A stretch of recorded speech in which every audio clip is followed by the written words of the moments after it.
Assalamualaikum warahmatullahi wabarakatuh. Perkenalkan, nama saya Jurais Ramadan dari kelas 17B.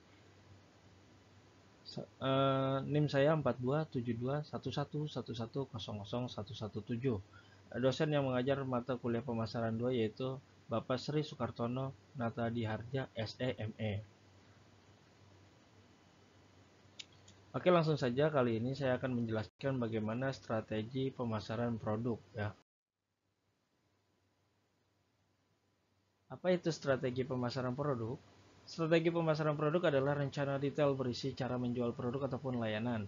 Adanya strategi ini memastikan sebuah produk ataupun layanan dapat dipasarkan secara efektif ke satu target tertentu. Strategi pemasaran produk baru merupakan hal vital dalam bisnis. Meski begitu, beberapa pebisnis memilih memikirkan strategi pemasaran produk tersebut sambil berjalan. Beberapa hal lainnya bahkan memilih untuk mengikuti strategi yang dimiliki oleh kompetitor. Sebaliknya, dengan strategi pemasaran produk yang tepat, brand awareness bisa meningkat. Ini kemudian akan menjadikan bisnis kita selalu terdepan, diingat dan dianggap sebagai yang paling hebat. Oke, di sini saya akan menjelaskan juga macam-macam pemasaran produk. Nomor satu, memaksimalkan potensi media sosial. Anda akan mempelajari 3 cara berbeda untuk memanfaatkan media sosial untuk promosi. Ketiga cara yang dimaksud ialah menjadikan medsos sebagai etalase produk ataupun sebagai sumber informasi seputar bisnis dan sebagai channel komunikasi antara pemilik dan bisnis pelanggan. Dari ketiga hal itu, masing-masing memiliki fungsi dan beberapa alasan yang kuat mengapa medsos menjadi elemen penting. Untuk yang pertama, medsos bisa berfungsi sebagai etalase bisnis. Kenapa? Di sini kita bisa memamerkan produk-produk unggulan bisnis, entah itu lewat visual foto, kemudian deskripsi ataupun cerita yang telah di caption, dan detail harga ataupun fitur-fitur tambahan secara jelas di media sosial melalui etalase bisnis. Kemudian juga di sini yang kedua adalah bisa berfungsi sebagai informasi seputar brand. Segala informasi promo, diskon, event, sharing session, hingga perubahan jam kerja bisa disampaikan lewat media sosial. Dan yang ketiga, media sosial juga mendekatkan hubungan pemilik bisnis dengan pelanggan. Kenapa demikian? Karena akses media sosial sangat mudah menghilangkan jarak antara pembisnis dengan pelanggan.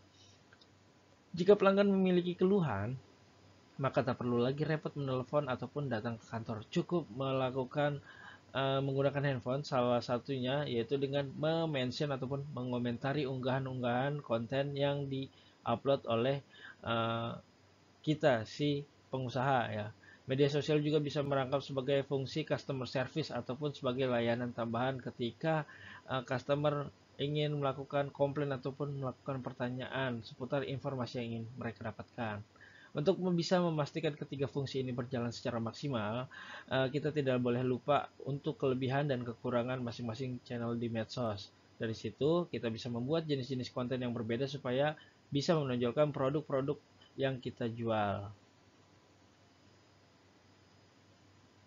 Oke, kemudian di sini ada nomor 2, menggunakan influencer. Paling banyak untuk di era saat ini menggunakan influencer. Bagaimana menggunakan influencer yang baik? Eh, Pertama, influencer itu kita harus pilih sesuai dengan kebutuhan ataupun sesuai dengan produk yang akan kita promosikan. Banyak macam-macam influencer yang dimaksud adalah seperti mikro, makro, brand ambassador ataupun evangelist ataupun brand advocates ya. Di sini ya kita jelaskan praktek promosi melalui influencer kerap seringkali dipakai sebagai bisnis. Kenapa? Cara seperti ini umumnya bisa menggait komunitas spesifik ataupun sekelompok pelanggan potensial. Dengan mengurus ataupun beberapa influencer saja, kita bisa mendapatkan sejumlah lead sekaligus. Belum lagi ketika pengaruh influencer dibarengi kualitas produk yang ditawarkan. Ini tentunya memperbesar peluang untuk menambahkan conversation dalam jumlah yang sangat besar. Akan tetapi kita juga harus benar-benar memperhatikan bagaimana cara mencari influencer yang sesuai dengan produk yang akan kita jual ya. Supaya kemudian kita bisa memilih siapa-siapa saja yang bisa diajak kerjasama untuk mempopulerkan brand ataupun produk kita. Di sini kemudian juga ada yang ketiga, menjajal program afiliasi. Apa itu? Program pemasaran afiliasi itu memungkinkan kita bisa mempromosikan produk-produk kita ke target pasar potensial lewat partner-partner terpercaya. Contoh seperti Shopee, Tokopedia, jadi platform jualan online ataupun belanja online ya. Shopee, Tokopedia, Bukalapak, Lazada. Kita bisa gunakan kerjasama itu seperti dengan voucher potongan harga, voucher ongkir lebih murah, contohnya seperti itu. Dan yang keempat di sini adalah membuat video tutorial. Ini seringkali digunakan oleh eh, pengusaha-pengusaha ya untuk dijadikan strategi promosi yang menjangkau pelanggan di berbagai tahap customer journey. Melalui video-video yang dibuat, ada 2 tahap customer journey yang bisa kita kuasai sekaligus. Untuk yang pertama, kita bisa memperkuat kehadiran tahap consideration ya. Di sini kita akan meyakinkan calon pelanggan bahwa kita siap memberikan pelayanan yang terbaik, termasuk dengan memberikan berbagai informasi yang dibutuhkan melalui video tutorial seperti kualitas bahan, bahan yang digunakan, kedetailannya produk tersebut.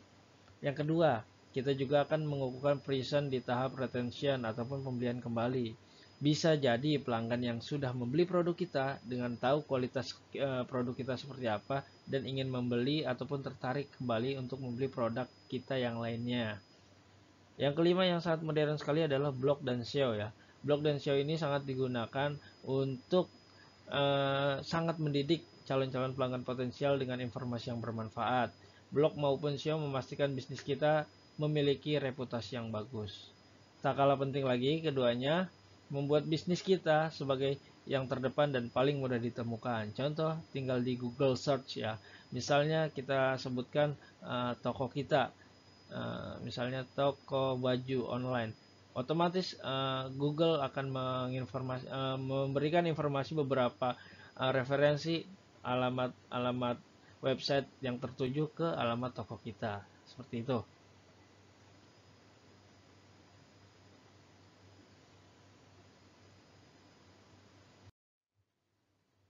Kenapa penting? Kenapa pemasaran produk itu penting?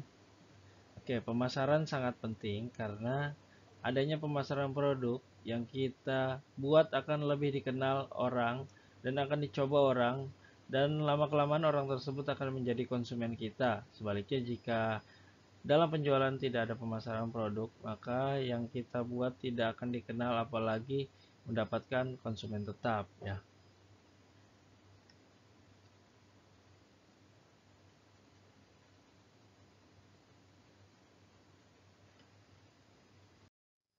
Oke, mengapa Anda harus menerapkan strategi pemasaran produk? Seperti yang sudah disebutkan di atas, strategi pemasaran produk punya peranan penting dalam bisnis. Berikut adalah beberapa alasan mengapa strategi pemasaran produk penting untuk bisnis. Oke, yang pertama punya target pasar yang jelas ya.